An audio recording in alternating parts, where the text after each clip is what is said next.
Hello mga kakusina! Ako po ulit si Ate Angel ng Kusina ni Angel, and for today's video, gagawa na naman po tayo ng another dessert recipe na baka hindi nyo pa nagagawa or nasusubukan sa iyong kusina, kaya't panoorin mo na ang buong video dahil madali lang po ito. So una, meron po tayo ditong tig 750 ml na microwavable tub, tapos nilagyan lang po natin ito ng chocolate cake bars na tagtitatlong piraso.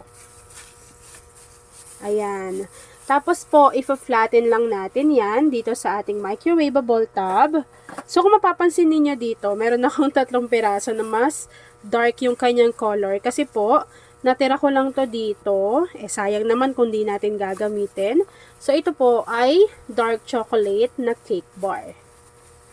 Ayan. Tapos yung isa, chocolate lang yon. Nasa sa inyo naman kung anong gusto niyo eh. Itong dark chocolate or etong chocolate flavor lang.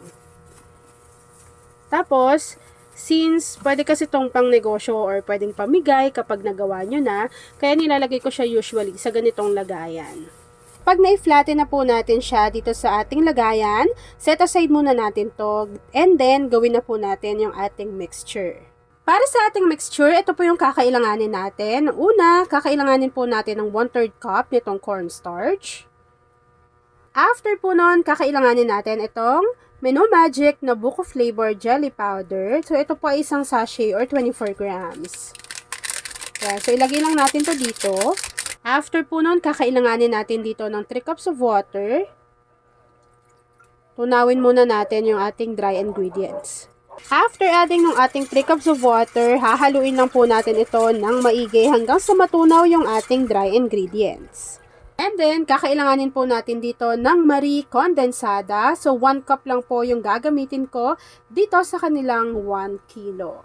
Ayan, meron sila ganitong kalaking version, lalo na kung nagbe-business ka. Perfecto kung gumagamit ka ng condensed milk. So, this time, 1 cup lang po yung gagamitin ko. So, ilalagay na po natin yung 1 cup ng condensed milk. After adding ng ating Marie condensed milk, kakailanganin din po natin dito ng Marie evaporada.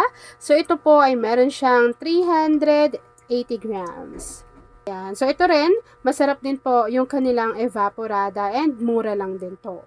Kakailanganin din natin dito ng konting vanilla essence or vanilla extract. At kapag nahalo na po natin ito ng maigi at sigurado na tayo na tunaw na po yung ating dry ingredients, pwede na po nating buksan yung apoy sa ating kalan at lulutuin lang po natin ito hanggang sa kumulo yung ating mixture, and mapapansin nyo po maya-maya na wala na pong liquid ingredients dyan dahil ito po ay magiging makapal yung kanyang consistency. So, habang hinahalo ko yan mga kakusina at hinihintay po natin na kumapal yung consistency ng ating mixture, please don't forget to like and follow yung ating Facebook page, Kusina ni Angel. Kung mayroon ka ring Instagram, paki-follow na rin ako doon, Kusina ni Angel. At kung gusto mong matuto pa ng iba pang mga recipes o kaya naman gusto mong mag-share ng mga niluluto mo everyday, pwede kang sumali sa ating Facebook group. Andyan lang po yan sa ating Facebook page.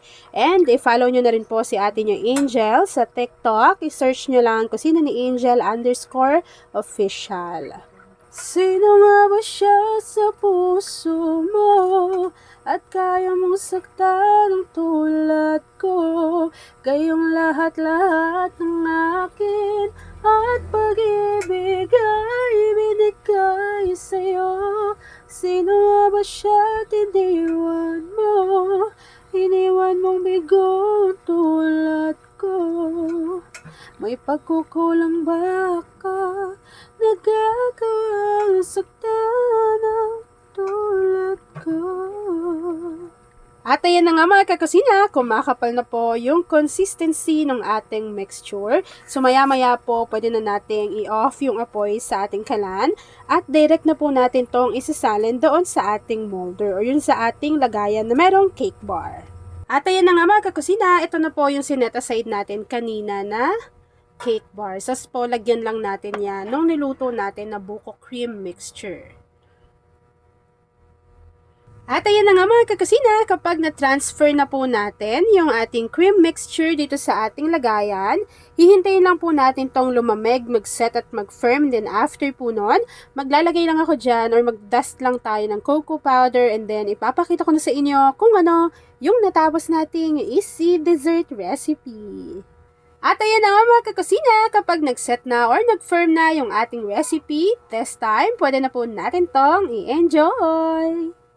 At ayan na mga kakusina, tapos na po ang ating buko creamy pudding. Kung nagustuhan mo yung ating video, please like and share this video. At kung hindi ka pa nakakapag-subscribe sa aking YouTube channel na Kusina ni Angel, please click subscribe button. Click mo na yung notification bell. Click all para lagi kang updated sa bawat ina-upload kong mga videos. Yan lang mga kakusina. Thanks for watching and enjoy this video. Pakishare po ng ating video kung isa ka sa dessert lover.